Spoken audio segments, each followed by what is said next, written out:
ನಮ್ಮೂರು ನಮ್ಮೂರು ನಮ್ಮೂರು ನಮ್ಮೂರು ನಮ್ಮೂರು ನಮ್ಮೂರು ನಮ್ಮೂರು ನಮ್ಮೂರು ನಮ್ಮೂರು ನಮ್ಮೂರು ನಮ್ಮೂರು ನಮ್ಮೂರು. ಗ್ರಾಮಗಳ ಸಮಸ್ಯೆಗಳನ್ನು ಗುರುತಿಸಿ ಆ ಸಮಸ್ಯೆಗಳನ್ನು ಸುಧಾರಿಸುವುದರ ಜೊತೆಗೆ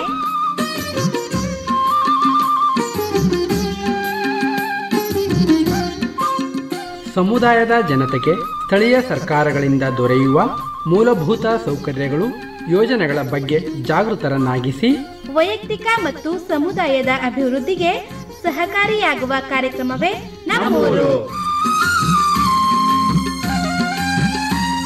ತಪ್ಪದೆ ಕೇಳಿ ನಿಮ್ಮ ನೆಚ್ಚಿನ ಜನಧ್ವನಿ ಸಮುದಾಯ ಬಾನುಲಿಯಲ್ಲಿ.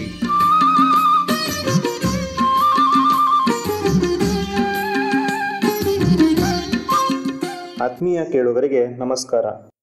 ಇದು 90.8 ಕಂಪನಾಂಕದಲ್ಲಿ ಮೂಡಿಬರುತ್ತಿರುವ ಮೈಸೂರು ಜಿಲ್ಲೆಯ ಮೊಟ್ಟಮೊದಲ ಹಾಗೂ ಸರಗೂರಿನಿಂದ ಪ್ರಸಾರವಾಗುತ್ತಿರುವ ಸಮುದಾಯ ಬಾನುಲಿ ಕೇಂದ್ರ ಜನಧ್ವನಿ. ನಾನು ನಿಮ್ಮ ಬಾನುಲಿ ಗೆಳೆಯ ಯತೀಶ್. ನೀವು ಕೇಳ್ತಾ ಇದ್ದೀರಾ ಜನಧ್ವನಿ ರೇಡಿಯೋ. ಎಂದಿನಂತೆ ತಮಗೆಲ್ಲರಿಗೂ ನಮ್ಮೂರು ಕಾರ್ಯಕ್ರಮಕ್ಕೆ ಆತ್ಮೀಯವಾದ ಸ್ವಾಗತ. ಕೇಳುಗರೆ, ಇಂದಿನ ನಮ್ಮೂರು ಕಾರ್ಯಕ್ರಮದಲ್ಲಿ ಪ್ರಸ್ತುತ ತಾಲೂಕಿನ ಗ್ರಾಮಗಳ ಸ್ಥಿತಿಗತಿ, ಅಲ್ಲಿನ ಮೂಲಸೌಕರ್ಯಗಳ ನಿರ್ವಹಣೆ, ಇದರಲ್ಲಿ ಸಾರ್ವಜನಿಕರ ಪಾತ್ರ, ಗ್ರಾಮಗಳ ಅಭಿವೃದ್ಧಿಗೆ ಮುಂದಿನ ಯೋಜನೆಗಳು, ಈ ವಿಚಾರಗಳ ಕುರಿತು ಚರ್ಚಿಸಲಿದ್ದೇವೆ. ಅದೇ ರೀತಿ ಇಂದಿನ ಕಾರ್ಯಕ್ರಮದಲ್ಲಿ ಸರಗೂರು ತಾಲೂಕಿನ ಕೆ.ಬೆಳತೂರು ಗ್ರಾಮ ಪಂಚಾಯಿತಿಯ ಕೆ.ಬೆಳತೂರು ಗ್ರಾಮದ ನಿವಾಸಿಗರಾದ ಶ್ರೀಯುತ ಬಿ.ಎನ್. ದಿವಾಕರ್ ರವರು ಇಂದು ನಮ್ಮೊಂದಿಗೆ ತಮ್ಮ ಗ್ರಾಮದ ಕುರಿತು, ಪ್ರಸ್ತುತ ಅಲ್ಲಿನ ನೈಸರ್ಗಿಕ ಸಂಪನ್ಮೂಲ, ಭೌಗೋಳಿಕ ಲಕ್ಷಣ, ಮೂಲಭೂತ ಸೌಕರ್ಯಗಳ ಸಮರ್ಪಕ ನಿರ್ವಹಣೆ ಹಾಗೂ ಅದರ ಅಭಿವೃದ್ಧಿಯ ಕುರಿತು ಮಾತನಾಡಲಿದ್ದಾರೆ.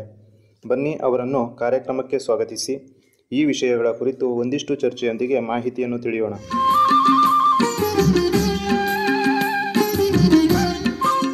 ಸರ್, ಮೊದಲನೇದಾಗಿ ನಮ್ಮೂರು ಕಾರ್ಯಕ್ರಮಕ್ಕೆ ತಮಗೆ ಆತ್ಮೀಯವಾದ ಸ್ವಾಗತ ಸರ್. ತಮ್ಮ ಬಗ್ಗೆ ಒಂದು ಕಿರುಪರಿಚಯವನ್ನು ನಮ್ಮ ಕೇಳುಗರಿಗೆ ಮಾಡಿಕೊಡ್ಬೋದಾ? ನಮಸ್ಕಾರ, ನನ್ನ ಹೆಸರು ದಿವಾಕರ್ ಅಂತೇಳಿ. ನಾನು ಕೆ.ಬೆಳತೂರು ನಿವಾಸಿಯಾಗಿದ್ದು, ನಾನು ಪ್ರಸ್ತುತ ಕೆ.ಬೆಳತೂರು ವ್ಯವಸಾಯ ಸೇವಾ ಸಹಕಾರ ಸಂಘದ ನಿರ್ದೇಶಕನಾಗಿ ಆಯ್ಕೆಯಾಗಿದ್ದೀನಿ.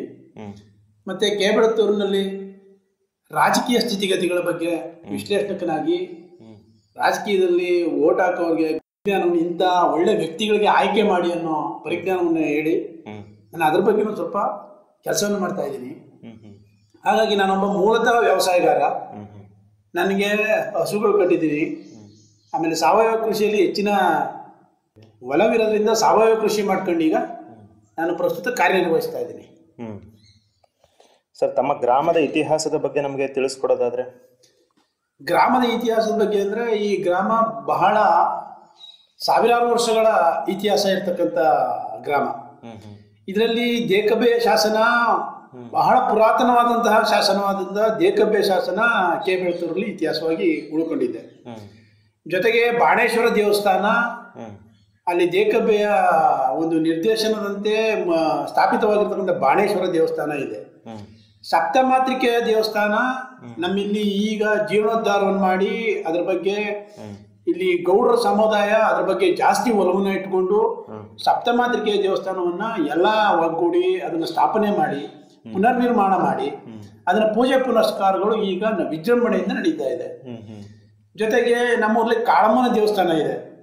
ಅದನ್ನ ಕಾಳಮ್ಮನ ದೇವಸ್ಥಾನ ಅಂತ ಹೇಳಿದ್ರೆ ನಮ್ಮ ಮಾರಿ ಗುಡಿಯ ಅದಕ್ಕೂ ಅಟ್ಯಾಚ್ ಇರೋದ್ರಿಂದ ಅವೆರಡನ್ನು ನಾವು ಮಾರಿ ಹಬ್ಬದಲ್ಲಿ ವಿಶೇಷವಾಗಿ ವರ್ಷಕ್ಕೊಂದ್ಸಲ ಪೂಜೆಯನ್ನು ಮಾಡ್ತೇವೆ. ಜೊತೆಗೆ ಲಕ್ಷ್ಮೀ ನರಸಿಂಹಸ್ವಾಮಿ ದೇವಸ್ಥಾನ ಇದೆ. ಇಲ್ಲಿ ವರ್ಷಕ್ಕೊಂದ್ಸಲ ವಿಜೃಂಭಣೆಯಿಂದ ತೇರು ನಡೀತದೆ. ಅದು 11 ದಿನಗಳ ಕಾರ್ಯಕ್ರಮ. ಕೆ.ಬೆಳತೂರು ಲಕ್ಷ್ಮೀ ನರಸಿಂಹಸ್ವಾಮಿ ದೇವಸ್ಥಾನಕ್ಕೆ ಸಾವಿರಾರು ವರ್ಷಗಳ ಇತಿಹಾಸ ಇರೋದ್ರಿಂದ ಇದು 11 ದಿನಗಳ ಕಾರ್ಯಕ್ರಮ ಆಗಿರೋದ್ರಿಂದ ಇಲ್ಲಿ ವಿಶೇಷವಾಗಿ ದೇವಸ್ಥಾನಗಳ ಅಲಂಕಾರಗಳು ಬಹಳ ವಿಜೃಂಭಣೆಯಿಂದ ನಡೀತದೆ. ಜೊತೆಗೆ ಚಿಕ್ಕದೇವಮ್ಮನ ದೇವಸ್ಥಾನ ಇದೆ. ಇಲ್ಲಿ ನಾಯಕ ಸಮಾಜ ಜಾಸ್ತಿ ಇರೋದ್ರಿಂದ ಚಿಕ್ಕದೇವಮ್ಮನ್ನ ನಾವು ನಾಡದೇವತೆಯಾಗಿ ಜೊತೆಗೆ ಗ್ರಾಮ ದೇವತೆಯಾಗಿ ನಾವು ಅತಿ ಹೆಚ್ಚು ಪೂಜೆ ಮಾಡೋದ್ರಿಂದ ಆ ದೇವಸ್ಥಾನಕ್ಕೆ ಬಹಳ ಕಳೆ ಇರೋದ್ರಿಂದ ಅಲ್ಲಿ ಸತ್ಯವಂತರು ಇರೋದ್ರಿಂದ ನಮ್ಮ ಊರಲ್ಲಿ ಮಳೆ ಬೆಳೆ ಇಂತಹ ಯಾವುದೇ ಅಹಿತಕರ ಘಟನೆಗಳು ನಡೆದಿದೆ ನಮ್ಮ ಊರು ಸುಭಿಕ್ಷವಾಗಿ ಇದೆ ಅಂತ ಹೇಳಿ ಇಷ್ಟಪಡ್ತೀನಿ. ತಮ್ಮ ಒಂದು ಗ್ರಾಮ ತುಂಬಾ ಪುರಾತನವಾದಂತಹ ಇತಿಹಾಸವನ್ನು ಹೊಂದಿದೆ ಅಂತ ಹೇಳ್ತಾ ಇದ್ದೀರಾ. ಸರ್, ಮುಂದಿನದಾಗಿ ತಮ್ಮ ಗ್ರಾಮದಲ್ಲಿ ಎಷ್ಟು ಜನಸಂಖ್ಯೆ ವಾಸಿಸ್ತಾ ಇದೆ, ಒಂದು ಅಂಕಿಅಂಶದ ಬಗ್ಗೆ ತಿಳಿಸ್ಕೊಡೋದಾದ್ರೆ? ನಮ್ಮ ಗ್ರಾಮ ಸುಮಾರು ವರ್ಷಗಳಿಂದ ಈಗ ಇಲ್ಲಿ ಹುಟ್ಟಿ ಬೇರೆ ಗ್ರಾಮಗಳು ಸ್ಥಾಪಿತವಾಗಿವೆ. ಹಳೆಯದಾಗಿ ಒಂದು ಮಲಾರ ಕಾಲೋನಿ, ಕೋಟೆ ಪಕ್ಕ ಇರ್ತಕ್ಕಂಥ ಮಲಾರದಲ್ಲಿ ಇಲ್ಲಿಂದ ಇರ್ತಕ್ಕಂಥ ಜನಗಳು ಅಲ್ಲಿ ಹೋಗಿ ಸ್ಥಾಪಿತವಾದ್ರು, ಒಂದು ಊರು ಕಟ್ಟಿದ್ರು. ಮತ್ತೆ ಕೃಷ್ಣಾಪುರ, ಕೋಟೆ ಪಕ್ಕದಲ್ಲಿ ಇರ್ತಕ್ಕಂಥ ಕೃಷ್ಣಾಪುರ, ಅಲ್ಲಿ ಹೋಗಿ ಅಲ್ಲಿ ಒಂದು ಊರು ಸ್ಥಾಪಿತ ಆಯಿತು. ಜೊತೆಗೆ ಕೇಬೆಳ್ತೂರು, ಕೋಟೆ ಪಕ್ಕ ಇರ್ತಕ್ಕಂಥ ಕೇಬೆಳ್ತೂರು, ಎ ಕಾಲೋನಿ, ಬಿ ಕಾಲೋನಿ, ಇವೆರಡು ಊರುಗಳಲ್ಲಿ ಸ್ಥಾಪಿತವಾದವು. ಹಾಗೆ ಕೊನೆಯದಾಗಿ ಈಗ ನಮ್ಮ ಕೇಬೆಳ್ತೂರಿಂದ 2 ಕಿಲೋಮೀಟರ್ ದೂರದಲ್ಲಿ ಮಾನಿ ಅಂತ ಒಂದು ಜಾಗ, 33 ಎಕರೆ ಜಾಗ ಇತ್ತು, ಅಲ್ಲಿ ಒಂದು ಊರು ಸ್ಥಾಪಿತ ಆಯಿತು. ಹೀಗಾಗಿ ನಮ್ಮೂರಲ್ಲಿ ಜನಸಂಖ್ಯೆ ಈಗ ಪ್ರಸ್ತುತ ಸ್ವಲ್ಪ ಹೆಚ್ಚು ಕಮ್ಮಿ 3,000 to 4,000 ಜನ ಪ್ರಸ್ತುತ ವಾಸ ಮಾಡ್ತಾ ಇದ್ದಾರೆ. ಇಲ್ಲಿ ಗ್ರಾಮ ಪಂಚಾಯತಿ ನಮ್ಮ ಊರ್ಲಿದೆ. ಇದು ಜಿಲ್ಲಾ ಪಂಚಾಯತಿ ಹೆಡ್ ಕ್ವಾರ್ಟರ್ ಆಗಿತ್ತು. ಈಗ ಸರಗೂರು ತಾಲೂಕು ವಿಭಾಗ ಆದ್ರಿಂದ ನಮ್ಮ ಸರಗೂರು ತಾಲೂಕಿನ ಇದಾದ್ರಿಂದ ಮುಳ್ಳೂರನ್ನ ಜಿಲ್ಲಾ ಪಂಚಾಯತ್ ಕ್ಷೇತ್ರ ಮಾಡಿದ್ರು. ಹಾಗೆ ತಾಲೂಕ್ ಪಂಚಾಯತಿ ಕ್ಷೇತ್ರ ಕೇಬೆಳ್ತೂರು ಉಳ್ಕೊಂಡಿದೆ. ತಮ್ಮ ಒಂದು ಗ್ರಾಮ ತುಂಬಾ ಒಂದು ದೊಡ್ಡ ಇತಿಹಾಸವನ್ನು ಹೊಂದಿದ್ದು, ಇಲ್ಲಿಂದ ವಿವಿಧ ಕಡೆಗೆ ಜನರು ಹೋಗಿ ಬದುಕ್ತಾ ಇದ್ದಾರೆ. ಅದು ಇಂದಿಗೂ ಸಹ ಕೇಬೆಳ್ತೂರಿನಿಂದ ತುಂಬಾ ಜನ ಹೋಗಿ ಬೇರೆ ಕಡೆ ಒಂದು ತಮ್ಮ ಗ್ರಾಮಗಳ ತಮ್ಮದೇ ಆದಂತಹ ಒಂದು ಗ್ರಾಮಗಳನ್ನ ಸ್ಥಾಪನೆ ಮಾಡಿಕೊಂಡು ಅಲ್ಲಿ ತಮ್ಮ ಒಂದು ಜೀವನವನ್ನು ನಡೆಸ್ಕೊಂತ ಹೋಗ್ತಾ ಇದ್ದಾರೆ. ಮುಂದಿನದಾಗಿ ತಮ್ಮ ಗ್ರಾಮದ ಒಂದು ಸುತ್ತಲಿನ ಭೌಗೋಳಿಕ ಲಕ್ಷಣ ಆಗಿರ್ಬೋದು, ನೈಸರ್ಗಿಕ ಸಂಪನ್ಮೂಲ ಆಗಿರ್ಬೋದು, ಯಾವ ರೀತಿ ಇದೆ ಅನ್ನೋದ್ರ ಬಗ್ಗೆ ಹೇಳೋದಾದ್ರೆ? ಕೇಬೆಳ್ತೂರಲ್ಲಿ ಈಗ ಪಕ್ಕದಲ್ಲಿ ಒಂದು ತಟ್ಟ ಬೆಟ್ಟ ಅಂತಿದೆ. ಅದರಲ್ಲಿ ಗಿಡಗಳು ಸಾಕಷ್ಟು ಸುಭಿಕ್ಷವಾಗಿ ಬೆಳೆದಿದ್ದಾವೆ. ಮತ್ತೆ ಸಿಂಗಲ್ ಸ್ವಾಮಿ ಬೆಟ್ಟ ಅಂತಿದೆ, ಚಿಕ್ಕದೇವನ ಬೆಟ್ಟ ಅಂತಿದೆ. ಇವೆಲ್ಲ ದೊಡ್ಡ ದೊಡ್ಡ ಬೆಟ್ಟಗಳು ಇರೋದ್ರಿಂದ ಈಗ ಸಿಂಗಲ್ ಸ್ವಾಮಿ ಬೆಟ್ಟಕ್ಕೆ ಈ ಶ್ರಾವಣ ಮಾಸದಲ್ಲಿ ಶನಿವಾರದ ದಿನ ವಿಶೇಷ ಪೂಜೆಗಳು ಇರ್ತದೆ. ಮತ್ತೆ ನಮ್ಮ ಅಕ್ಕಪಕ್ಕದ ಗ್ರಾಮಗಳಲ್ಲಿ ಆ ದೇವಸ್ಥಾನಕ್ಕೆ ಇರ್ತಕ್ಕಂಥ ಭಕ್ತಾದಿಗಳಿದ್ದಾರೆ. ಅದನ್ನ ಅವರು ದೇವರ ಕುಲದಿಂದ ಅವರು ಅದನ್ನು ವಿಶೇಷ ಪೂಜೆಯನ್ನು ಮಾಡ್ಕೊಂಡು ಹೋಗ್ತಾ ಇದ್ದಾರೆ. ಹೀಗಾಗಿ ಇಲ್ಲಿ ಕಪಿಲಾ ನದಿ ಹರಿತಾ ಇದೆ, ನೀರಿಗಾಗಿ ಸುಭಿಕ್ಷವಾಗಿ ನೀರು ಸಿಗ್ತಿದೆ. ಇಲ್ಲಿನ ದನಕರುಗಳಿಗೆ, ನೀರಿಗೆ, ಜಾನುವಾರುಗಳಿಗೆ ನೀರಿಗೆ ತೊಂದರೆ ಇಲ್ಲ. ಹಾಗಾಗಿ ಭೌಗೋಳಿಕ ಲಕ್ಷಣಗಳು ಚೆನ್ನಾಗಿದೆ ಅಂತ ಹೇಳ್ಬೋದು. ಈ ಕಬಿನಿ ಜಲಾಶಯ ಇಲ್ಲಿ ಇರೋದ್ರಿಂದ ನಮಗೆ ನೀರು ವರ್ಷದಲ್ಲಿ ಈ ಒಂದು ಜೂನ್, ಜುಲೈ ಮತ್ತೆ ಆಗಸ್ಟ್ ತಿಂಗಳಲ್ಲಿ ಸ್ವಲ್ಪ ನೆರೆ ಬರ್ತದೆ. ಅದರಲ್ಲಿ ಅಕ್ಕಪಕ್ಕದ ಜಮೀನುಗಳು ಸ್ವಲ್ಪ ಮುಳುಗಡೆ ಆಗ್ತದೆ. ಅದಕ್ಕೆ ಗ್ರಾಮದಲ್ಲಿ ಇರ್ತಕ್ಕಂಥ VARI ಬಂದು ಸಮೀಕ್ಷೆ ಮಾಡಿ ಅದಕ್ಕಾದಂತ ನಷ್ಟ ಆದಂತ ಸ್ವಲ್ಪ ಪ್ರಮಾಣದಲ್ಲಿ ಕೊಡ್ತಾ ಇದ್ದಾರೆ. ಅದಕ್ಕೆ ಆದಂತಹ ನಷ್ಟವನ್ನು ಅಲ್ಪ ಪ್ರಮಾಣದಲ್ಲಿ ಕೊಡ್ತಾ ಇದ್ದಾರೆ. ಖಂಡಿತವಾಗಿ ಸರ್. ಮುಂದಿನದಾಗಿ ಪ್ರಸ್ತುತ ಗ್ರಾಮದ ಮೂಲಭೂತ ಸೌಕರ್ಯಗಳ ವಿವರ ಮತ್ತು ಅದರ ಒಂದು ನಿರ್ವಹಣೆ ಯಾವ ರೀತಿಯಾಗಿ ನಡೀತಾ ಇದೆ ಅನ್ನೋದ್ರ ಬಗ್ಗೆ ಹೇಳೋದಾದ್ರೆ? ಮೂಲಭೂತ ಸೌಕರ್ಯಗಳು ಅಂತಂದ್ರೆ ಈಗಿನ ವಿಚಾರ ತಗೊಂಡ್ರೆ ಗ್ರಾಮ ಪಂಚಾಯತಿಗಳು ಸರಿಯಾಗಿ ಕೆಲಸ ಮಾಡ್ತಾ ಇಲ್ಲ. ಈಗ ಇರ್ತಕ್ಕಂಥ ಮೆಂಬರ್ಗಳು ಯಾವ ರೀತಿ ಕೆಲಸ ಮಾಡ್ತಾ ಇದಾರೋ ಅನ್ನೋದು ಯಾರ ಗಮನಕ್ಕೂ ಇಲ್ಲ. ಒಂದು ಬೀದಿ ದೀಪ ಹೋಯ್ತು ಅಂದ್ರೆ ಅವ್ರನ್ನ ಕೇಳಬೇಕು ಅಂದ್ರೆ ಅವರು ಕೇಳಿ ಅವ್ರು ಹೇಳೋ ತನಕ 15 ದಿನ 20 ದಿನ ಆ ಲೈಟೇ ಉರಿಯಲ್ಲ. ಪ್ರಸ್ತುತ ನೀರು ನಮ್ಗೆ ಚೆನ್ನಾಗಿ ಸಿಗ್ತಾ ಇದೆ. ಗ್ರಾಮ ಪಂಚಾಯತಿಂದ ನೀರು ನಿರ್ವಹಣೆ ಚೆನ್ನಾಗಿ ಮಾಡ್ತಾ ಇದ್ದಾರೆ, ಅದರ ಬಗ್ಗೆ ಎರಡು ಮಾತಿಲ್ಲ. ಜೊತೆಗೆ ಆರೋಗ್ಯದ ಬಗ್ಗೆ ನಮ್ಮೂರಲ್ಲೇ ಆರೋಗ್ಯ ಕೇಂದ್ರ ಇರೋದ್ರಿಂದ ಡಾಕ್ಟರ್ ರಾಜು ಅಂತಿದ್ರು, ಅವರು ಈಗ ಬೇರೆ ಕಡೆ ಟ್ರಾನ್ಸ್ಫರ್ ಆಗಿದ್ದಾರೆ. ಈಗ ಇನ್ನೊಬ್ರು ಡಾಕ್ಟರ್ ಬಂದಿದ್ದಾರಂತೆ, ಅವ್ರನ್ನ ನಾವಿನ್ನೂ ಹೋಗಿ ಭೇಟಿ ಆಗಿಲ್ಲ. ಹಂಗಾಗಿ ಅವರು ಒಳ್ಳೆ ಕೆಲಸ ಕಾರ್ಯಗಳನ್ನ ಮಾಡ್ಕೊಂಡು ಹೋಗ್ಲಿ, ಮತ್ತೆ ಒಳ್ಳೆ ಆರೋಗ್ಯ ಕೊಡ್ಲಿ ಅವರಿಂದ ಅಂತ ನಾವು ಬಯಸ್ತೀವಿ. ತಮ್ಮ ಒಂದು ಗ್ರಾಮದಲ್ಲಿ ಮೂಲಭೂತ ಸೌಕರ್ಯಗಳು ಪ್ರಸ್ತುತ ಸಂದರ್ಭದಲ್ಲಿ ಚೆನ್ನಾಗಿದೆ. ಕುಡಿಯುವ ನೀರಿಗೆ ಯಾವುದೇ ರೀತಿಯಾದಂತಹ ತೊಂದರೆಗಳಿಲ್ಲ, ಶುದ್ಧ ಕುಡಿಯುವ ನೀರು ದೊರಕ್ತಾ ಇದೆ. ಜೊತೆಗೆ ಆರೋಗ್ಯದ ಸಮಸ್ಯೆಯೂ ಸಹ ಏನಿಲ್ಲ. ತಮ್ಮ ಸ್ವಗ್ರಾಮದಲ್ಲೇ ಒಂದು ಪ್ರಾಥಮಿಕ ಚಿಕಿತ್ಸಾ ಕೇಂದ್ರ ಇರೋದ್ರಿಂದ ತಮಗೆ ಒಂದು ಆರೋಗ್ಯದ ಒಂದು ಕಾಳಜಿಗೆ ಯಾವುದೇ ರೀತಿ ವ್ಯತ್ಯಾಸ ಆಗ್ತಾ ಇಲ್ಲ. ಒಂದು ಆಸ್ಪತ್ರೆ ಇರೋದ್ರಿಂದ ಏನೇ ತೊಂದರೆ ಆದರೂ ಸಹ ತಮ್ಮ ಸ್ವಗ್ರಾಮದಲ್ಲೇ ತೋರಿಸ್ಕೊಂಡು ಅದಕ್ಕೆ ನಿವಾರಣೆಯನ್ನ ಮಾಡ್ಕೋತಾ ಇದ್ದೀರಾ? ಮಾಡ್ತಾ ಇದ್ದೀವಿ. ಮುಂದಿನದಾಗಿ ತಮ್ಮ ಒಂದು ಗ್ರಾಮದಲ್ಲಿ ನೈರ್ಮಲ್ಯ ನಿರ್ವಹಣಾ ವ್ಯವಸ್ಥೆ ಯಾವ ರೀತಿಯಾಗಿದೆ, ಜೊತೆಗೆ ಕಸ ವಿಲೇವಾರಿ ಯಾವ ರೀತಿಯಾಗಿ ನಡೀತಾ ಇದೆ ಅನ್ನೋದ್ರ ಬಗ್ಗೆ ತಿಳಿಸೋದಾದ್ರೆ? ನಮ್ಮೂರಲ್ಲಿ ನೈರ್ಮಲ್ಯದ ಬಗ್ಗೆ ಈಗ ಸಾಕಷ್ಟು ಸರ್ಕಾರ ಶೌಚಾಲಯಗಳನ್ನು ಕೊಟ್ಟು ಶೌಚಾಲಯವನ್ನು ಕಟ್ಟೋದು, ಅದನ್ನ ಸರಿಯಾಗಿ ನಿರ್ವಹಣೆ ಮಾಡ್ತಾ ಇಲ್ಲ. ಸಾರ್ವಜನಿಕರು ತಪ್ಪು ಇದೆ ಇದರಲ್ಲಿ. ಹೌದು, ಸಾರ್ವಜನಿಕರು ತಪ್ಪು ಇರೋದನ್ನು ಸರಿಯಾಗಿ ನಿರ್ವಹಣೆ ಮಾಡ್ತಾ ಇಲ್ಲ. ಆ ಶೌಚಾಲಯದಲ್ಲಿ ಬೇರೆ ಏನೋ ಮೆಟೀರಿಯಲ್ ಏನೋ ಯಾವ್ದಾದ್ರು ವಸ್ತುಗಳನ್ನ ಇಟ್ಕೊಳ್ಳೋದು, ಅಲ್ಲಿ ತಗೊಂಡೋಗಿ ಅವರು ಅಷ್ಟೇ ಶೌಚಾಲಯಕ್ಕೆ ಏನೋ ಹಾಕೊಳ್ಳೋದು. ಶೌಚಾಲಯಕ್ಕೆ ಹೋಗ್ಬೇಕಾದ್ರೆ ಒಳ ಕಡೆನೋ ರೋಡ್ ಸೈಡ್ ಹೋಗ್ತಾ ಇದ್ದಾರೆ. ಈಗ ಅದನ್ನ ಗ್ರಾಮ ಪಂಚಾಯತಿ ಮತ್ತೆ ತಾಲೂಕ್ ಪಂಚಾಯತಿ ಅವರು ಜಿಲ್ಲಾ ಪಂಚಾಯತ್ ಅದ್ರ ಬಗ್ಗೆ ಸ್ವಲ್ಪ ಗಮನ ಕೊಟ್ಟು ಆ ಜನಗಳಿಗೆ ಪುನಃ ಅರಿವು ಮೂಡಿಸಿ ಅದನ್ನ ಸರಿದಾರಿಗೆ ತರಬೇಕಾಗಿ ಅವ್ರಿಗೆ ವಿನಂತಿ ಮಾಡ್ತೀನಿ. ಜೊತೆಗೆ ಕಸ ವಿಲೇವಾರಿ ಬಗ್ಗೆ ತಾವು ಕೇಳಿದ್ರಿ. ಕಸ ವಿಲೇವಾರಿ ಬಗ್ಗೆ ಒಂದು ವೆಹಿಕಲ್ ನ ಕೊಟ್ಟು ಸರ್ಕಾರ ಸ್ವಲ್ಪ ಹೆಚ್ಚು ಕಮ್ಮಿ 4-5 ವರ್ಷನೇ ಆಯ್ತು. ಅವರು ಡಬ್ಬಗಳನ್ನ ಕೊಟ್ಟು ಮನೆ ಮುಂದೆ ಬಂದು ಫೋಟೋ ತಗೊಂಡೋದ್ರ ಹೊರತು ಅದ್ರ ಬಗ್ಗೆ ಯಾವುದೇ ತರದ ಕೆಲಸ ಕಾರ್ಯಗಳು ಮಾಡ್ತಾ ಇಲ್ಲ. ಆ ಗಾಡಿ ನಿಂತಲ್ಲೇ ನಿಲ್ಸಿ ತುಕ್ಕಿಡಿತಾ ಇದೆ. ಸರ್ಕಾರದ ಅನುದಾನ ಹಣ ಹೇಗೆ ವೇಸ್ಟ್ ಆಗ್ತಾ ಇದೆ, ಪೋಲ್ ಆಗ್ತಾ ಇದೆ ಅಂತಂದ್ರೆ ಅದನ್ನ ಗ್ರಾಮ ಪಂಚಾಯತಿ ಮುಂದೆ ನಿಂತಿರ್ತಕ್ಕಂಥ ಹೊಸ ಗಾಡಿಯನ್ನ ನೋಡಿದ್ರೆ ತಮ್ಮ ಗಮನಕ್ಕೆ ಬರ್ತಾರೆ, ಅರಿವು ಆಯ್ತದೆ ಹೇಗೆ ಇವರು ಕಸ ವಿಲೇವಾರಿ ಬಗ್ಗೆ ಕಾರ್ಯನಿರ್ವಹಣೆ ಮಾಡ್ತಾವ್ರೆ ಅಂತ.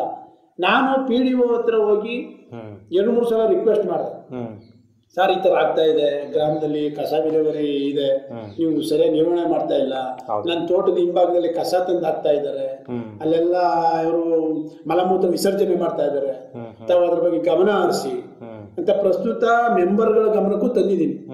ಈಗಿರ್ತಕ್ಕಂಥ ಮೆಂಬರ್ಗಳು ಇನ್ನೇನು ಅವರು ಗೆಲ್ಲೋ ಸೂಚನೆ ಇಲ್ಲ, ಮುಂದೆ 4 ತಿಂಗಳಿಗೆ ಹೊರಟಾಯ್ತಾರೆ ಎಲೆಕ್ಷನ್.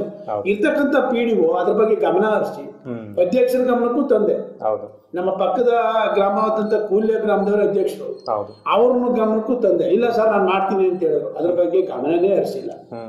ಕಸ ವಿಲೇವಾರಿ ಅಂತೂ ಶೂನ್ಯ. ಆ ಕಸ ವಿಲೇವಾರಿ ಬರ್ತಕ್ಕಂಥ ಸರ್ಕಾರದಿಂದ ಕೊಡ್ತಕ್ಕಂಥ ಅನುದಾನವನ್ನ ಯಾವ್ದಕ್ ಬಳಸ್ಕೊತಾ ಇದಾರೋ ಇವರು ಅನ್ನೋ ಮಾಹಿತಿನೂ ನಮ್ಗೆ ಹೇಳ್ತಾ ಇಲ್ಲ. ಹೀಗಾಗಿ ಕಸ ವಿಲೇವಾರಿ ಬಗ್ಗೆ ಸಂಬಂಧಪಟ್ಟ ಅಧಿಕಾರಿಗಳು ಗಮನ ಹರಿಸ್ಬೇಕು. PDO ಅಂತೂ ಇದ್ರ ಬಗ್ಗೆ ಗಮನನೇ ಇಲ್ಲ. ನಾನು ಅಲ್ಲಿ ಬಸವರಾಜು ಅಂತ ಇರೋ ಕಾರ್ಯ ಮಾಡ್ತಾ ಇದ್ದಾರೆ, PDO ಅವ್ರಿಗೆ ಹೇಳಿದೀನಿ, ಜೊತೆಗೆ ಮೆಂಬರ್ಗಳಿಗೆ ಹೇಳಿದೀನಿ, ಇವ್ರು ಯಾರು ಇದ್ರ ಬಗ್ಗೆ ಗಮನ ಹರಿಸ್ತಾ ಇಲ್ಲ. ಕಸ ವಿಲೇವಾರಿ ವ್ಯವಸ್ಥೆಯಲ್ಲಿ ತುಂಬಾ ಅಸಮರ್ಪಕ ಅಂದ್ರೆ ಅಸಮರ್ಪಕ ಪದನೇ ಗೊತ್ತಿಲ್ಲ, ಕನ್ನಡದಲ್ಲಿ ಇನ್ನೇನ್ ಪದ ಹೇಳ್ಬೇಕು ಅಂತಾನೆ ನಮ್ಗೆ ಗೊತ್ತಾಯ್ತಾ ಇಲ್ಲ. ಆ ಮಟ್ಟದಲ್ಲಿ ಆಗಿದೆ. ಸರ್ಕಾರದಿಂದ ತುಂಬಾ ಉತ್ತಮವಾದಂತಹ ಸೌಲಭ್ಯವನ್ನು ಕೊಟ್ಟಿದ್ದಾರೆ. ಹಸಿ ಕಸಕ್ಕೆ ಒಣ ಕಸಕ್ಕೆ ಸೆಪರೇಟ್ ಆದಂತಹ ಒಂದು ಡಬ್ಬಿಗಳನ್ನ ಕೊಟ್ಟು ಅದನ್ನ ಅದಕ್ಕೆ ಒಂದು ನಿರ್ವಹಣೆ ಮಾಡೋದಕ್ಕೆ ಅಂತಾನೆ ಒಂದು ಪ್ರತ್ಯೇಕವಾದ ವಾಹನವನ್ನ ಕೊಟ್ಟು ಅದಕ್ಕೆ ಒಂದು ಡಂಪಿಂಗ್ ಯಾರ್ಡನ್ನ ಮಾಡಿ ಕಸವನ್ನ ಹೊರಗಡೆ ವಿಲೇವಾರಿ ಮಾಡಿ ಅಂತ ಹೇಳಿದ್ದಾರೆ. ಬಟ್ ಅದನ್ನ ಇವರು ಸಮರ್ಪಕವಾಗಿ ನಿರ್ವಹಿಸ್ತಾ ಇಲ್ಲ ಅನ್ನೋದೇ ಒಂದು ಕೊರತೆ ಆಗಿದೆ, ದೊಡ್ಡ ಕೊರತೆ. ಒಂದು ಕೊರತೆ ಅನ್ನೋದಕ್ಕಿಂತ ನಮ್ಮಲ್ಲಿ ಕಸ ವಿಲೇವಾರಿ ಏನಾಗಿದೆ ಅಂದ್ರೆ, ಈಗ ಜಾತ್ರೆ ಟೈಮಲ್ಲಿ ಕಸ ವಿಲೇವಾರಿ ಮಾಡ್ತಿದ್ರು, ಈ ಸಲ ಅದನ್ನೂ ಮಾಡಿಲ್ಲ. ಆ ಜಾತ್ರೆನ ಹೇಗ್ ಮಾಡ್ಬೇಕು ಅನ್ನೋ ಕಾನ್ಸೆಪ್ಟ್ ಇರ್ತಕ್ಕಂಥ ಮೆಂಬರ್ಗಳಾಗಿರೋದ್ರಿಂದ ಅಥವಾ ನಮ್ದು ಸಾರ್ವಜನಿಕ ತಪ್ಪಿರೋದ್ರಿಂದ ಅದನ್ನ ನಮ್ ತಪ್ಪು ಅಂತ ನಾವು ಹೇಳ್ಕೊತೀವಿ. ಚುನಾವಣೆ ನಡೆದ ಸಮಯದಲ್ಲಿ ಒಳ್ಳೆ ವ್ಯಕ್ತಿಗಳನ್ನ ನಾವು ಹಣಕ್ಕೆ ಆಸೆ ಪಡದೆ ಅಂತ ವ್ಯಕ್ತಿಗಳನ್ನ ನಾವು ಯಾವಾಗ ಆಯ್ಕೆ ಮಾಡಿ ಕಳಿಸ್ತೀವೋ, ಇದು ನಮ್ಮ ಮನೆ ಒಂದು ಸ್ವಚ್ಛ ಇದ್ರೆ ಸಾಲದು. ಗ್ರಾಮ ಪಂಚಾಯತಿ ಸ್ವಚ್ಛ ಇದ್ದಾಗ ಗ್ರಾಮಗಳು ಸ್ವಚ್ಛ ಆಯ್ತವೆ ಅನ್ನೋದು ನನ್ನ ಅನಿಸಿಕೆ. ಖಂಡಿತ. ಹಂಗಾಗಿ ನಾವು ಆಯ್ಕೆ ಮಾಡ್ಬೇಕಾದವರು ಅಂತವ್ರನ್ನ ಆಯ್ಕೆ ಮಾಡ್ಬೇಕು. ಈಗ ತಪ್ಪಾಗಿದೆ, ಆದ್ರೂ ಈಗಿರ್ತಕ್ಕಂಥ ಇನ್ ಮುಂದಾದ್ರು 4 ತಿಂಗಳು 3 ತಿಂಗಳು ಅವರು ಕೊನೆಗಾಲದ್ರಿಂದ ಈಗಲಾದ್ರು ಅವ್ರ ಹೆಸರುಳಿಲಿ ಏನೋ ಒಂದು ಅಭಿಲಾಷೆ ಇಟ್ಕೊಂಡು ಅವರು ಆ ಮೆಂಬರ್ಗಳಾಗ್ಲಿ, ಆ ಅಧ್ಯಕ್ಷರಾಗ್ಲಿ, ಮತ್ತೆ ಅಲ್ಲಿ ಇರ್ತಕ್ಕಂಥ PDO ಆಗ್ಲಿ, ಅವರು ಅದನ್ನ ತಿಳಿ ಹೇಳಿ ಈಗಲಾದ್ರೂ ಆ ವಾಹನವನ್ನು ಚಾಲನೆ ಮಾಡಿ, ಆ ವಾಹನ ಚಾಲನೆಗೆ ಒಬ್ರು ಡ್ರೈವರ್ನು ತಗೊಂಡಿದ್ದಾರೆ, ಒಬ್ಬ ಹೆಣ್ಮಗಳು ಡ್ರೈವರ್ ಆಗಿ ಇದ್ದಾಳೆ, ಅವಳಿಗೂ ಸಂಬಳ ಕೊಡ್ತಾ ಇದ್ದಾರೆ, ಅವಳನ್ನ ಬೇರೆ ಕೆಲಸಕ್ಕೆ ಹಾಕೊಂಡಿದ್ದಾರೆ. ಅವಳು ಹೋಗಿ ಯಾವುದು ಇದು ಕಂದಾಯ ವಸೂಲಾತಿಗೆ ಹಾಕೊಂಡಿದ್ದಾರೆ ಅಯ್ಯಮ್ಮನ್ನ. ಅದ್ ಯಾವ ನಾನು ಹೋಗಿ 2-3 ಸಲ ಕೇಳಿದೆ, ನಿನ್ ಕೆಲಸ ಏನಮ್ಮ, ನೀನ್ ಏನ್ ಮಾಡ್ತಾ ಇದ್ದೀಯ ಅಂತ. ಸರ್ ನಮ್ಗೆ ಗೊತ್ತಿಲ್ಲ ಸರ್, ಅವ್ರೇನ್ ಹೇಳ್ತಾರೆ ಅದನ್ನ PDO ಸುಪ್ರೀಮಲ್ಲಿ ಅವ್ರು ಏನ್ ಹೇಳ್ತಾರೆ ಅದ್ ಕೆಲಸ ಮಾಡ್ಕೊಂಡು ಹೋಗ್ತಾ ಇದಾರೆ, ಅವ್ರು ತಪ್ಪು ಅಂತ ಹೇಳಕ್ಕಾಗಲ್ಲ. ಹಿಂಗಾಗಿರೋದ್ರಿಂದ PDO ಆಗ್ಲಿ, ಆ ಮೆಂಬರ್ಗಳಾಗಲಿ, ಅಧ್ಯಕ್ಷರಾಗಲಿ, ದಯವಿಟ್ಟು ಇನ್ ಮುಂದಾದ್ರೂ 4 ತಿಂಗಳು ಉಳ್ಕೊಂಡಿರೋದ್ರಿಂದ, ನಿಮ್ಮ ಅವಧಿ 4 ತಿಂಗಳು 3 ತಿಂಗಳು ಇರೋದ್ರಿಂದ ಈಗಲಾದ್ರೂ ಕಸ ವಿಲೇವಾರಿ ಅವ್ರ ಬಗ್ಗೆ ತಾವು ಗಮನ ಹರಿಸಬೇಕು ಅಂತ ತಮ್ಮಲ್ಲಿ ಕಳಕಳಿಯಾಗಿ ಕೇಳ್ಕೊತಾ ಇದ್ದೀನಿ. ಹೌದು. ತಮ್ಮ ಗ್ರಾಮದಲ್ಲಿ ಒಂದು ಸಾರ್ವಜನಿಕರಿಗೆ ಲಭ್ಯವಿರುವಂತಹ ಒಂದು ಶಿಕ್ಷಣ ಆಗಿರ್ಬೋದು, ಆರೋಗ್ಯ ಆಗಿರ್ಬೋದು, ಸಾರಿಗೆ ವ್ಯವಸ್ಥೆ ಆಗಿರ್ಬೋದು ಹೇಗಿದೆ ಅನ್ನೋದ್ರ ಬಗ್ಗೆ ತಿಳಿಸೋದಾದ್ರೆ, ನಮ್ಮೂರಲ್ಲಿ ಸ್ವಲ್ಪ ಹೆಚ್ಚು ಕಡಿಮೆ ಒಂದು 75 ವರ್ಷಗಳ ಹಿಂದೆನೆ ಶಾಲೆ ಬಂತು. ಇಲ್ಲಿ ಸಾಕ್ಷರತೆ ಚೆನ್ನಾಗಿದೆ, ಮತ್ತೆ ಒಳ್ಳೆ ರಿಸಲ್ಟ್ ಕೊಡ್ತಕ್ಕಂಥ ಮಾಸ್ಟರ್ಗಳಿದ್ರು. ಮಾಸ್ಟರ್ಗಳು ಅಂದ್ರೆ ಹಿಂದಿನ ಕಾಲದಲ್ಲಿ ಗುರುಕುಲ ಇತ್ತಲ್ಲ, ಆ ರೀತಿ ಒಂದು ನಡೀತಾ ಇತ್ತು ನಮ್ಮ ಊರ್ಲಿ ಶಾಲೆ. ಈಗ ಹೋದ ವರ್ಷ ಯಾಕಂದ್ರೆ ಬಹಳ ಕಳಪೆಯಾಗಿ ರಿಸಲ್ಟ್ ಬಂದ್ಬಿಡ್ತು. ನಮ್ಗೆ ಒಂಥರ ಬೇಸರ ಆಯ್ತು, ಏನಪ್ಪಾ ಈ ತರ ಆಯ್ತು. ಹಾಗಾಗಿ ಶಾಲಾ ಕಮಿಟಿಗಳನ್ನ ನಾವು ಹೋಗಿ ಭೇಟಿ ಮಾಡಿದಾಗ ಅವ್ರು ಇಲ್ಲ ಸರ್ ಈ ತರ ಈ ಸಲ ಸ್ವಲ್ಪ ವ್ಯತ್ಯಾಸ ಆಗಿದೆ, ಇನ್ನು ಮುಂದಿನ ಶಿಕ್ಷಣವನ್ನು ಮತ್ತೆ ಹೇಗೆ ಹಳೆ ಶಿಕ್ಷಣ ಇದಿತ್ತು ರಿಸಲ್ಟ್ ಬರ್ತಿತ್ತು ಆ ರೀತಿನ ತರೋಕೆ ಈಗ ಪ್ರಸ್ತುತ ಈಗಲೇ ಅವರು ಸ್ಪೆಷಲ್ ಕ್ಲಾಸ್ಗಳನ್ನ ಮಾಡ್ತಾ ಇದ್ದಾರೆ. ಈಗ ಇರ್ತಕ್ಕಂಥ ಮೇಡಮ್ಗಳಾಗಲಿ ಮಾಸ್ಟರ್ಗಳಾಗಲಿ ಸ್ಪೆಷಲ್ ಕ್ಲಾಸ್ನ ಮಾಡಿಕೊಂಡು ಅವ್ರ ಜೊತೆಗೆ ದೈಹಿಕ ಶಿಕ್ಷಣವನ್ನು ಕೊಟ್ಕೊಂಡು ಈಗ ಶಿಕ್ಷಣ ಒಂದು ಮಟ್ಟದಲ್ಲಿ ಚೆನ್ನಾಗಿದೆ, ತೊಂದರೆ ಇಲ್ಲ ಅನ್ನೋದು ನಮ್ಮ ಅಭಿಲಾಷೆ. ಅದಕ್ಕೆ ಆ ಶಿಕ್ಷಣವನ್ನು ಬರೀ ಮಾಸ್ಟರ್ ಮೇಲೆ ಅವ್ರ ಮೇಲೆ ಹೇರೋದು ನಮ್ಮ ಇದಲ್ಲ, ಮನೆ ಇರ್ತಕ್ಕಂಥ ತಂದೆ ತಾಯಿಗಳ ಜವಾಬ್ದಾರಿನೂ ಕೂಡ ಹೌದು. ಶಾಲೆಯಲ್ಲಿ ಶಾಲೆ ಮಕ್ಕಳು ಹೋಗ್ತಾ ಇದೀವ, ಆ ಮಕ್ಳು ಏನ್ ಮಾಡ್ತಾರೆ, ಅವಳಿಗೆ ಊಟ ತಿಂಡಿ ಸರಿಯಾಗಿ ಕೊಡ್ತಾ ಇದಾರೆ ಶಾಲೆಯಲ್ಲಿ, ಅದನ್ನ ಅವ್ರು ಗಮನಿಸಿ ಅವ್ರ ಶಿಕ್ಷಣ ಮಟ್ಟವನ್ನು ಉನ್ನತವಾಗಿ ಮಾಡ್ಬೇಕಾಗಿ ಅವರಲ್ಲಿ ನಾನು ಕೇಳ್ಕೊತಾ ಇದ್ದೀನಿ. ಜೊತೆಗೆ ಚೆನ್ನಾಗಿದೆ ಅನ್ನೋ ಒಂದು ವ್ಯಕ್ತಪಡಿಸ್ತಾ ಇದ್ದೀನಿ. ನಮ್ಮಲ್ಲಿ ನಾನು ಅದನ್ನೇ ಹೇಳಿದ್ದು, ತಮಗೆ 1ನೇ ತರಗತಿ ಶುರುವಾದ 75 ವರ್ಷಗಳ ಹಿಂದೆ, 75 ಸ್ವತಂತ್ರ ಪೂರ್ವದಲ್ಲಿ ಇತ್ತು. ಹಾಗಾಗಿ ಸರ್ಕಾರಿ ಕಟ್ಟಡ ಅಂತ ಆಗಿ ನಮ್ಮಲ್ಲಿ ಉದ್ಘಾಟನೆ ಆದ 75 ವರ್ಷಗಳ ಹಿಂದೆ. ನಮ್ದು ಒಂಬರಗಳ್ಳಿ ಬಿಟ್ರೆ ನಮ್ಮೂರಲ್ಲೇ ಶಾಲೆ ಓಪನ್ ಆದ, ಬಹಳ ಹಳೆಯ ಶಾಲೆ. 1ರಿಂದ SLC ತನಕನೂ 10ನೇ ತರಗತಿವರೆಗೂ ಇಲ್ಲಿ ಯಾವುದೇ ತೊಂದರೆ ಇರದೇನೆ, ಆಮೇಲೆ ಸುತ್ತಮುತ್ತಲಿನ ಹಳ್ಳಿಗಳಿಂದ ಹುಡುಗರು ಬಂದು ಇಲ್ಲಿ ವಿದ್ಯಾಭ್ಯಾಸವನ್ನು ಮಾಡ್ತಾರೆ. ಅದಕ್ಕಾಗಿ ಒಳ್ಳೆ ಅನುಕೂಲತೆ ಇದೆ. ಈಗ ಸಾಕ್ಷರತೆ ಬಗ್ಗೆ ತಂದೆ ತಾಯಿಗಳಲ್ಲಿ ಅರಿವಿರೋದ್ರಿಂದ ಮಕ್ಕಳನ್ನ ಓದಿಸ್ಬೇಕು ಅನ್ನೋ ಹಂಬಲ ಇರೋದ್ರಿಂದ ಅವರು ಓದಿಸ್ತಾ ಇದ್ದಾರೆ. ಜೊತೆಗೆ ಇಲ್ಲಿ ಸರ್ಕಾರಿ ಶಾಲೆ ಅಲ್ಲದೆ ಕೋಟೆಗೂ ವಿದ್ಯಾಭ್ಯಾಸಕ್ಕೆ ಜಾಸ್ತಿ ಮಕ್ಕಳನ್ನ ಕಳಿಸುವಂತ ವ್ಯವಸ್ಥೆ ಮಾಡ್ಕೊಂಡಿದ್ದಾರೆ. ಇದು ಉತ್ತಮವಾಗಿದೆ ಶಿಕ್ಷಣ. ಆರೋಗ್ಯದ ಬಗ್ಗೆ ಹೇಳೋದಾದ್ರೆ, ಆರೋಗ್ಯದ ಬಗ್ಗೆ ಇಲ್ಲಿ ಹಳ್ಳಿ ಆಗಿರೋದ್ರಿಂದ ಈ ಊರಲ್ಲಿ ಈ ಗ್ರಾಮ ಪಂಚಾಯಿತಿಯಲ್ಲಿ ಯಾವುದೇ ಫ್ಯಾಕ್ಟ್ರಿಗಳಾಗಲಿ ಕಲುಷಿತ ನೀರಾಗಲಿ ಇಲ್ಲದೆ ಇರೋದ್ರಿಂದ ಆರೋಗ್ಯ ಸುಧಾರಿತವಾಗಿ ಗಟ್ಟಿಯಾಗಿದೆ, ತೊಂದರೆ ಇಲ್ಲ ಅನ್ನೋದು ನಮ್ಮ ಅಭಿಲಾಷೆ. ಜೊತೆಗೆ ತಮ್ಮ ಒಂದು ಸ್ವಗ್ರಾಮದಲ್ಲೇ ಹಾಸ್ಪಿಟ್ಲು ಸಹ ಲಭ್ಯ ಇರೋದ್ರಿಂದ ಯಾವುದೇ ರೀತಿ ತೊಂದರೆಗಳು ಆಗ್ತಾ ಇಲ್ಲ. ಹಾಸ್ಪಿಟ್ಲು ಒಂದು ಇರೋದು ಒಂದು ಭಾಗ ಆದ್ರೆ ಜನಗಳಿಗೆ ಊಟ ತಿಂಡಿ ಈ ವ್ಯವಸ್ಥೆಯಲ್ಲಿ ಸ್ವಲ್ಪ ಆರೋಗ್ಯವನ್ನು ಕಾಪಾಡ್ಕೊಳ್ಳೋ ಮಟ್ಟ ಚೆನ್ನಾಗಿದೆ ಅನ್ನೋದು ನಮ್ಮ ಅನಿಸಿಕೆ. ಸಾರಿಗೆ ವ್ಯವಸ್ಥೆ ಬಗ್ಗೆ ತಿಳಿಸೋದಾದ್ರೆ, ಇತ್ತೀಚಿನ ದಿನಗಳಲ್ಲಿ ಸಾರಿಗೆ ವ್ಯವಸ್ಥೆ ಉತ್ತಮವಾಗಿದೆ. ನಮ್ಮಿಲ್ಲಿ ಶಾಸಕರು ಒಬ್ರು ಅನಿಲ್ ಚಿಕ್ಕಮದೂರು ನಮ್ಮ ಮಾದಾಪುರ ಕೇಬಳತೂರು ರಸ್ತೆ ಬಹಳ ಹದಗೆಟ್ಟೋಗಿತ್ತು, ಅದನ್ನ ಈಗ ಕೆಲಸ ಹಿಡಿದಿದ್ದಾರೆ.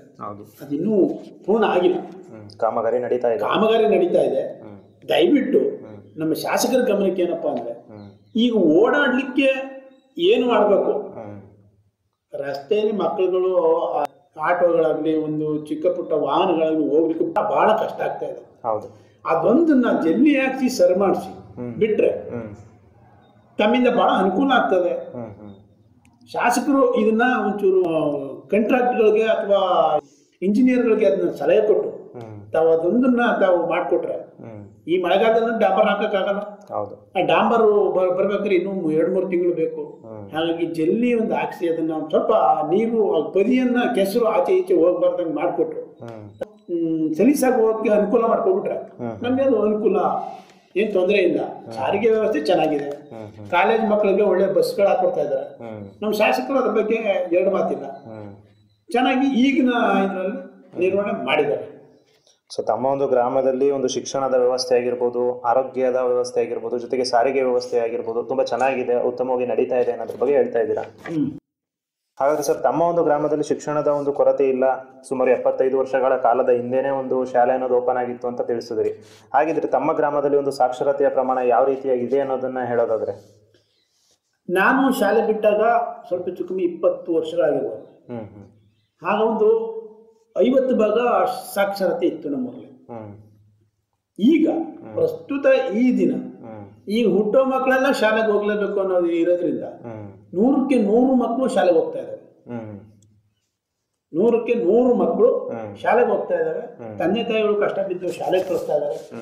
ಇಲ್ಲಿ ಅಲ್ಲದೆ ಬೇರೆ ಪ್ರೈವೇಟ್ ಸ್ಕೂಲ್ಗಳಿಗೂ ಸೇರಿಸಿ ವಿದ್ಯಾಭ್ಯಾಸವನ್ನ ಕೊಡಬೇಕು ಅನ್ನೋ ನಿಟ್ಟಿನಲ್ಲಿ 100ಕ್ಕೆ 100 ಭಾಗ ನಮ್ಮೂರು ಸಾಕ್ಷರತೆಯಲ್ಲಿ ಮುಂದೆ ಇದೆ ಅಂತ ನಾನು ಹೆಮ್ಮೆಯಿಂದ ಹೇಳ್ತೀನಿ. ಸಾಕ್ಷರತೆಯಲ್ಲಿ ತಮ್ಮ ಗ್ರಾಮದಲ್ಲಿ ಯಾವುದೇ ರೀತಿಯಾದಂತಹ ಒಂದು ಕೊರತೆಯೂ ಸಹ ಇಲ್ಲ. ಪ್ರತಿಯೊಬ್ಬರು ಸಹ ಸಾಕ್ಷರತೆಯನ್ನು ಹೊಂದಿದ್ದಾರೆ, ಪ್ರತಿಯೊಬ್ಬರು ಸಹ ಶಿಕ್ಷಣವನ್ನು ಪಡೆದಿದ್ದಾರೆ. ಸರ್, ತಮ್ಮ ಒಂದು ಗ್ರಾಮದಲ್ಲಿ JJM ಯಾವ ಹಂತದಲ್ಲಿದೆ, ಜನರಿಗೆ ಶುದ್ಧ ಕುಡಿಯುವ ನೀರು ಸಿಗ್ತಾ ಇದೆಯಾ ಅನ್ನೋದ್ರ ಬಗ್ಗೆ ತಿಳಿಸೋದಾದ್ರೆ? JJM ಇತ್ತೀಚಿನ ದಿನಗಳಲ್ಲಿ JJM ಕೆಲಸ ಪೂರ್ಣ ಮುಗಿಸಿದೆ ಅನ್ನೋದೊಂದು ನಮ್ ಗಮನಕ್ಕಿದೆ. ಆದ್ರೆ ಕಳಪೆ ಕಾಮಗಾರಿ ಮಾಡಿ ರೋಡಲ್ಲಿ ಪೈಪ್ ಎಲ್ಲ ಚೆಕ್ಕೂರ್ ಹತ್ರ, ಈಗ ನಮ್ಮ ಗ್ರಾಮ ಪಂಚಾಯತಿ ವ್ಯಾಪ್ತಿ ಬರ್ತಕ್ಕಂಥ ಚೆಕ್ಕೂರಲ್ಲಿ ಆ ರಸ್ತೆ ಆಗ್ತಾ ಇದೆ. ಆ ರಸ್ತೆ ಪಕ್ಕದಲ್ಲೇ ಎಲ್ಲ ಅವರು ಗೇಟನ್ನು ಇಟ್ಕೊಂಡು ಅದು ಪ್ರಸ್ತುತ ಪೈಪ್ ಹೊಡೆದೋಗಿ, ಈಗ ರೋಡ್ ಚೆನ್ನಾಗ್ತದೆ ಮತ್ತೆ ಅದು ಪೈಪ್ ಹೊಡೆದೋಯ್ತು ಅಂದ್ರೆ ರೋಡ್ ಕೀಳ್ತಾರೆ. ಹೌದು, ಅದು ಸಮಸ್ಯೆ ಆಗಬಾರ್ದಂಗೆ ಜಲಜೀವನ್ ಮಿಷನ್ ಅವರು ಅದನ್ನ ಗಮನ ಇಟ್ಟು ಪರ್ಮನೆಂಟ್ ಆಗಿ ಅದಕ್ಕೆ ಏನಾಗಬೇಕು ಅದನ್ನ ಅವರು ಮಾಡಬೇಕು. ಆದ್ರೆ ಕೇಬಳತ್ತೂರು ಗ್ರಾಮ ಪಂಚಾಯತಿಯಲ್ಲಿ ಶುದ್ಧ ಕುಡಿಯುವ ನೀರಿನ ಘಟಕ ಇಲ್ಲ ಅಂತ ನನ್ನ ಅನಿಸಿಕೆ. ಈ ಗ್ರಾಮ ಪಂಚಾಯತಿ ವ್ಯಾಪ್ತಿಗೆ ಬರೋದ್ರಿಂದ ಈ PDO ಮತ್ತೆ ತಾಲೂಕು ಅಧಿಕಾರಿಗಳು ಅದ್ರ ಬಗ್ಗೆ ಗಮನ ಹರಿಸಿ ಅದನ್ನ ಶುದ್ಧ ಕುಡಿಯುವ ನೀರಿನ ಘಟಕವನ್ನ ನಮ್ಮ ಊರಲ್ಲಿ ಸ್ಥಾಪನೆ ಮಾಡ್ಕೊಡ್ಬೇಕು ಅಥವಾ ಅಕ್ಕಪಕ್ಕದ ಗ್ರಾಮಗಳಲ್ಲಿ ಸ್ಥಾಪನೆ ಮಾಡ್ಕೊಡ್ಬೇಕು ಅಂತ ಅವರಲ್ಲಿ ಮನವಿ ಮಾಡ್ತೀನಿ. ಸರ್, ಈ ನರೇಗಾ ಚಟುವಟಿಕೆಗಳ ಬಗ್ಗೆ ತಿಳಿಸೋದಾದ್ರೆ?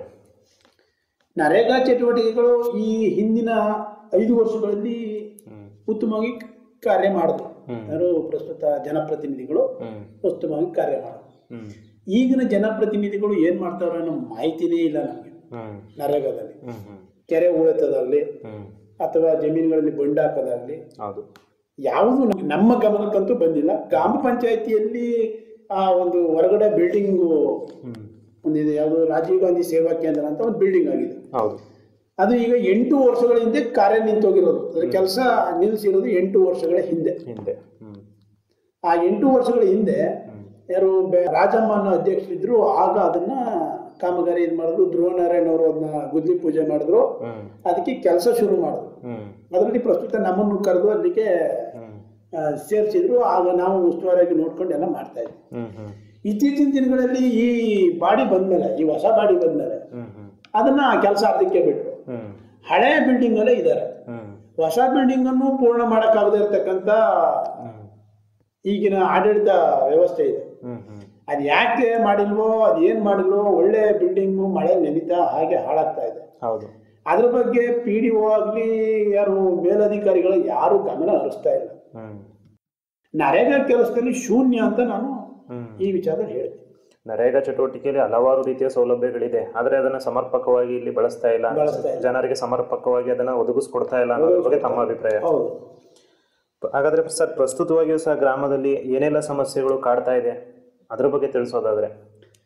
ಪ್ರಸ್ತುತವಾಗಿ ಗ್ರಾಮ ಪಂಚಾಯತಿಗೆಲ್ಲ ನಮ್ಮ ಚಿಕ್ಕಮಗಳೂರು ಸಾಹೇಬ್ ಇದ್ದಾಗ ಊರಲ್ಲಿ ಎಲ್ಲ ಕಾಂಕ್ರೀಟ್ ರಸ್ತೆಗಳಾಗಿದೆ. ಈಗ ಎಲ್ಲ ಮೋರಿಗಳು ರೋಡ್ಗಳೆಲ್ಲ ಚೆನ್ನಾಗಿದೆ, ಆದ್ರೆ ಅದರಲ್ಲಿ ಎಲ್ಲ ಹೂಳು ಬಿದ್ದಿದೆ. ಅದನ್ನ ನಿರ್ವಹಣೆ ಮಾಡಬೇಕು ಗ್ರಾಮ ಪಂಚಾಯತಿ. ಅದರಲ್ಲಿರುವಂತಹ ಹೂಳನ್ನ ಎತ್ತಿಸಿದ್ರೆ ಅದು ಸಮರ್ಪಕವಾಗಿ ಬಳಕೆ ಆಗ್ತದೆ. ಜೊತೆಗೆ ಕಸ ವಿಲೇವಾರಿ ಒಂದು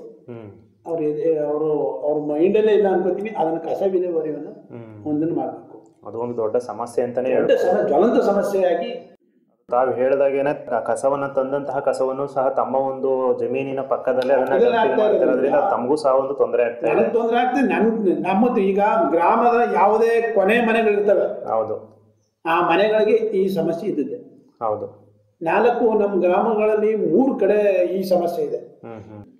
ಒಂದು ಅಂಬೇಡ್ಕರ್ ಬೀದಿ ಆ ಕಡೆ ಅಲ್ಲೊಂದು ಸಮಸ್ಯೆ ಇದೆ. ಆ ರೋಡಲ್ಲಿ ಹೋಗಕ್ಕೆ ಆಗಲ್ಲ.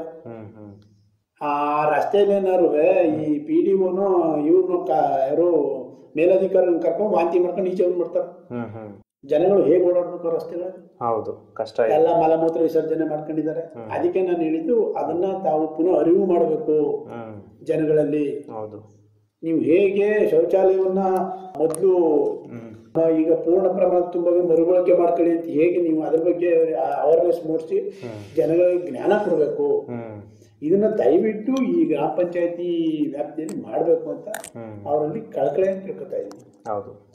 ಜನರಿಗೆ ಒಂದು ನೈರ್ಮಲ್ಯದ ಅರಿವನ್ನು ಮೂಡಿಸೋದ್ರ ಜೊತೆಗೂ ಸಹ ಗ್ರಾಮ ಪಂಚಾಯತಿ ವ್ಯಾಪ್ತಿಯವರು ತಮ್ಮ ಒಂದು ಕಸ ವಿಲೇವಾರಿ ವ್ಯವಸ್ಥೆಯಲ್ಲಿ ಉತ್ತಮವಾದ ನಿರ್ವಹಣೆಯನ್ನು ಮಾಡಿದ್ರೆ ನೈರ್ಮಲ್ಯನೂ ಸಹ ಚೆನ್ನಾಗಿರುತ್ತೆ. ಕಸದ ವಿಲೇವಾರಿಗೆ ಅಂತಾನೆ ಸೆಪರೇಟ್ ಆದಂತಹ ಒಂದು ಡಂಪಿಂಗ್ ಯಾರ್ಡನ್ನು ಮಾಡಿದ್ರೆ ಅದರಿಂದ ನೈರ್ಮಲ್ಯ ವ್ಯವಸ್ಥೆ ತೊಂದರೆ ಆಗೋದಿಲ್ಲ. ಡಂಪಿಂಗ್ ಯಾರ್ಡು ಮಾಡಿದ್ದಾರೆ, ಅದು ಸ್ವಲ್ಪ ಹೆಚ್ಚು ಕಮ್ಮಿ ನರೇಗಾದಲ್ಲಿ 10 ಲಕ್ಷದವರೆಗೆ ಪ್ರಾವಿಷನ್ ಇತ್ತು, ಅದನ್ನೊಂದು ಮಾಡಿದ್ದಾರೆ. ಅದನ್ನೇನ್ ಮಾಡಿದ್ರು, ಯಾವ ರೀತಿ ಮಾಡಿದ್ರು, ಎಲ್ಲಿ ನಿಲ್ಸಿದ್ದಾರೆ, ಅದು ಯಾರು ಕಾಂಟ್ರಾಕ್ಟ್ ಹಣ ಕೊಟ್ಟರು ಯಾವುದೇ ಮಾಹಿತಿಗಳು ಹೊರಗಡೆ ಇಲ್ಲ. ಜೊತೆಗೆ ಅದೇನಾಯ್ತು ಅನ್ನೋದು ಕಾಮಗಾರಿ ಎಷ್ಟು ಯಾವ ಮಟ್ಟಕ್ಕೆ ನಿಲ್ಸಿದರು ಅನ್ನೋದು ನಮಗೆ ಅವ್ರಿಗೆ ಗೊತ್ತಾಯಿಲ್ಲ. ಅಲ್ಲಿ ಹೋದ್ರೆ ಕಳಪೆ ಕಾಮಗಾರಿ ಅದನ್ನ ನೋಡಿದ್ರೆ ಯಾರು ಅದಕ್ಕೆ 10 ಲಕ್ಷ ಅನ್ನೋ ಭಾವನೆನೇ ಇರೋದಿಲ್ಲ. ಹೆಂಗ್ ಮಾಡಿದ್ರು ಅನ್ನೋದು ಅಧಿಕಾರಿಗಳ ಈ ದುರಾಸೆ ಮತ್ತೆ ದುರಾಚಾರದಿಂದ ಈ ಕಸ ವಿಲೇವಾರಿ ಅನ್ನೋದು ಹಳ್ಳ ಹಿಡಿದಿದೆ. ಆ ಒಂದು ಈಶ್ವರಪ್ಪ ಅವರು ಗ್ರಾಮೀಣ ಸಚಿವರಾಗಿದ್ದಾಗ ಇದು ಕೊಟ್ರು, ಯಾವುದೋ ವಾಹನವನ್ನ ಕಸ ವಿಲೇವಾರಿಗೆ. ಎಷ್ಟು ವರ್ಷ ಆಯ್ತು? ಹೌದು, ಅವ್ರು ಹೋಗಿ ಎಷ್ಟು ವರ್ಷ ಆಯ್ತು. ಈಗ ಏನಾಗ್ತಿದೆ ಪ್ರಸ್ತುತ ಗಾಡಿ ಏನಾಗಬೇಕು, ನಿಂತಂತ ವೆಹಿಕಲ್ ಅದನ್ನ ಹೋಗಿ ಕೇಳಿದ್ರೆ ಅವ್ರು ಹೇಳ್ತಾರೆ ಅದಕ್ಕೆ ಇನ್ಶೂರೆನ್ಸ್ ಇಲ್ಲ ಅನ್ನೋ ಮಾಹಿತಿ ಹೇಳ್ತಾರೆ. ಇನ್ಶೂರೆನ್ಸ್ ಯಾರು ಮಾಡಿಸ್ಬೇಕು ಅದನ್ನ ನಾನು ಕೇಳಿದ್ರೆ ಯಾರು ಮಾಡಿಸ್ಬೇಕು, ನಾವೇ ಮಾಡಿಸ್ಬೇಕು ಅಂತ PDO ಉಡಾಫೆ ಉತ್ತರವನ್ನು ಕೊಡ್ತಾರೆ.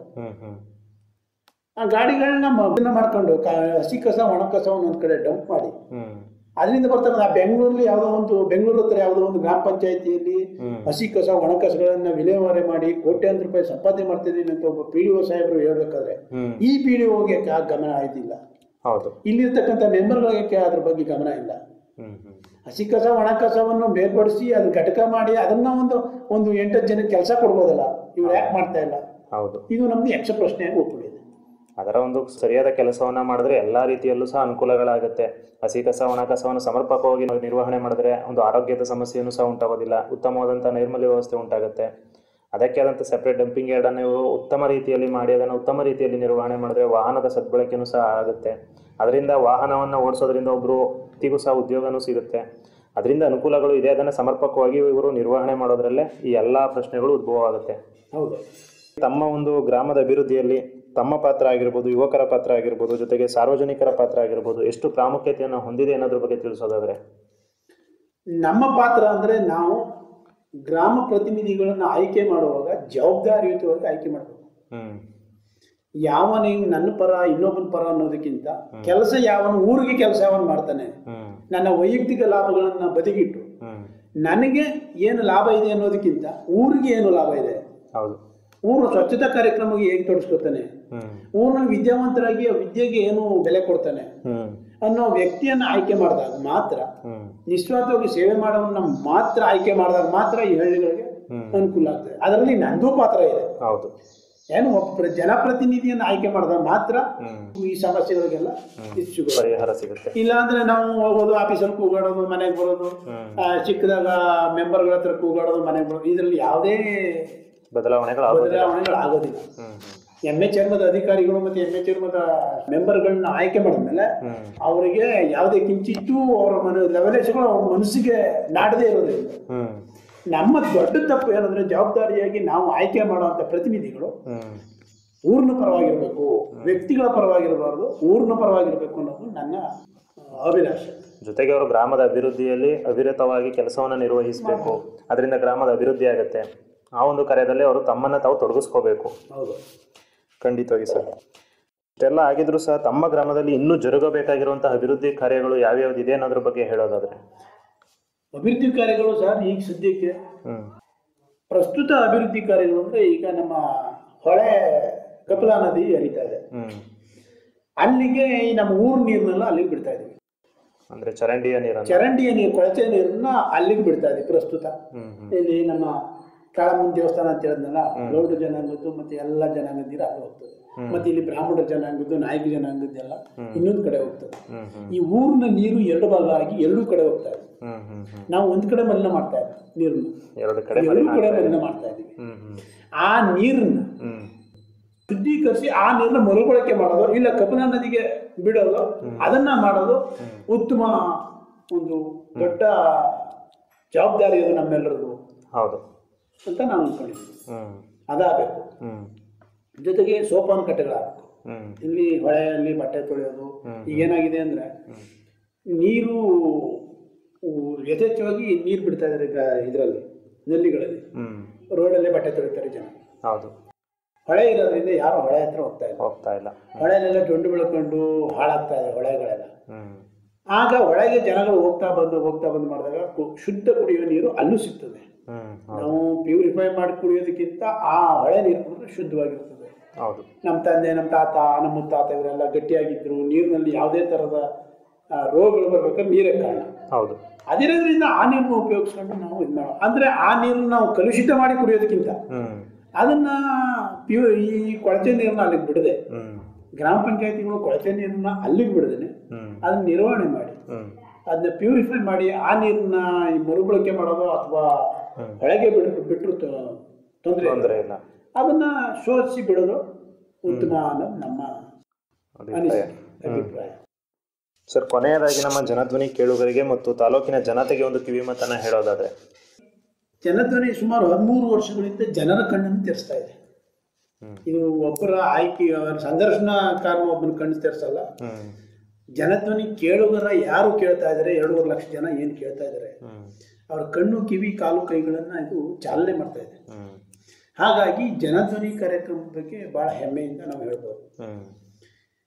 ತಾಲೂಕಿನ ಜನತೆಗಳು ಶಾಸಕರನ್ನ ಆಯ್ಕೆ ಮಾಡೋದು ದೊಡ್ಡ ವಿಚಾರ ಅಲ್ಲ. ಶಾಸಕರನ್ನ ಆಯ್ಕೆ ಮಾಡಿದ್ರೆ ಅವ್ರಿಗೆ ಅನುದಾನ ಬಂದೇ ಬರ್ತದೆ, ಅವ್ರ ಕೆಲಸ ಕಾರ್ಯಗಳನ್ನ ಮಾಡಲೇಬೇಕು, ಅವರು ಮಾಡೇ ಮಾಡ್ತಾರೆ. ಗ್ರಾಮ ಪಂಚಾಯತಿಗಳಲ್ಲಿ ಗ್ರಾಮ ಪಂಚಾಯತಿ ಸದಸ್ಯರನ್ನ ಆಯ್ಕೆ ಮಾಡ್ಬೇಕಾದಾಗ ಉತ್ತಮವಾದಂತ ನಮ್ಮ ಮನೆ ಒಬ್ಬ ಮಗನ್ನ ಆಯ್ಕೆ ಮಾಡಿ, ನಮ್ಮ ಮನೆ ಯಾವ ಹಿರಿ ಮಗ ಹೇಗೆ ಕೆಲಸ ಮಾಡ್ತಾನೋ ಅಂತವನು ಗ್ರಾಮವನ್ನ ಗ್ರಾಮ ಪಂಚಾಯತಿಲಿ ಆಯ್ಕೆ ಮಾಡಿ ಅಂತವನ್ನ ಆಯ್ಕೆ ಮಾಡಿ ಗ್ರಾಮ ಪಂಚಾಯತಿ ಕಳಿಸಿ. ಆಗ ನಿಮ್ಮ ಮನೆ ಶೌಚಾಲಯಗಳಾಗಲಿ ಚರಂಡಿ ಆಗಲಿ ನಿಮ್ಮ ಮನೆ ಕ್ಲೀನ್ ಆಯ್ತದೆ. ನಿಮ್ಮ ಮನೆ ಕ್ಲೀನ್ ಆದಾಗ ನಿಮ್ಮ ಊರು ಕ್ಲೀನ್ ಆಗ್ತದೆ. ನಮ್ಮ ಊರು ಕ್ಲೀನ್ ಆದಾಗ ನಮ್ಮ ಗ್ರಾಮ ಕ್ಲೀನ್ ಆದಾಗ ನಮ್ಮ ತಾಲೂಕು ಕ್ಲೀನ್ ಆಗ್ತದೆ. ನಮ್ಮ ತಾಲೂಕು ಕ್ಲೀನ್ ಆದಾಗ ನಮ್ಮ ಜಿಲ್ಲೆ ಕ್ಲೀನ್ ಆಗುತ್ತೆ. ನಮ್ಮ ಜಿಲ್ಲೆ ಕ್ಲೀನ್ ಆದಾಗ ನಮ್ಮ ರಾಜ್ಯ ಕ್ಲೀನ್ ಆಗ್ತದೆ. ರಾಜ್ಯ ಕ್ಲೀನ್ ಆದಾಗ ದೇಶ ಕ್ಲೀನ್ ಆಗ್ತದೆ.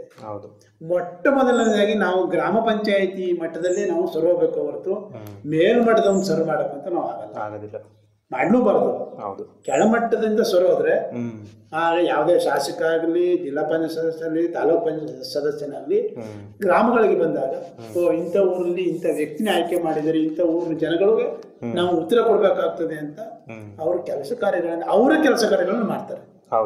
ನಾವೇ ಹೇಳುವುದ್ರೆ ಗ್ರಾಮ ಪಂಚಾಯತಿಯಲ್ಲೇ ನಾವು ಹೇಳುವುದ್ರೆ ನಾವು ಇನ್ನೂ ಈ ಊರುಗಳನ್ನ ಉದ್ಧಾರ ಮಾಡ್ಲಿಕ್ಕೆ ಆಗೋದಿಲ್ಲ ಅನ್ನೋದು ನನ್ನ ಅಭಿಲಾಷೆ.